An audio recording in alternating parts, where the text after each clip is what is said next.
السلام علیکم ورحمۃ اللہ وبرکاتہ۔ آج میں آپ کو ایک عمل تعلیم کرتا ہوں دعاؤں کی قبولیت کا، انتہائی مختصر عمل۔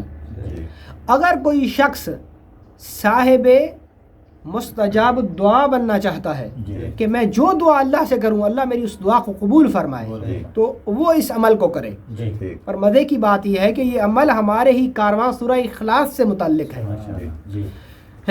آپ 2 رکعت نماز نفل صلاۃ الحاجت پڑھیں اور اس کے بعد 51 بار 51 50 اور 51 بار سورہ اخلاص کو پڑھیں، اور پڑھنے کے بعد اس پڑھے گئے قرآن کے حصے سورہ اخلاص کو صحابہ کو اور خصوصاً بدری صحابہ کو ہدیہ کر دیں۔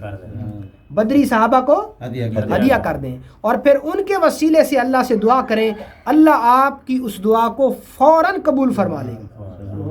اللہ آپ کی اس دعا کو کیونکہ بدری صحابہ کے ساتھ اللہ کی مدد تھی، ایک طرف 313 اور ایک طرف 1000، تو 1000 اور 313 کا کتنا فرق ہے؟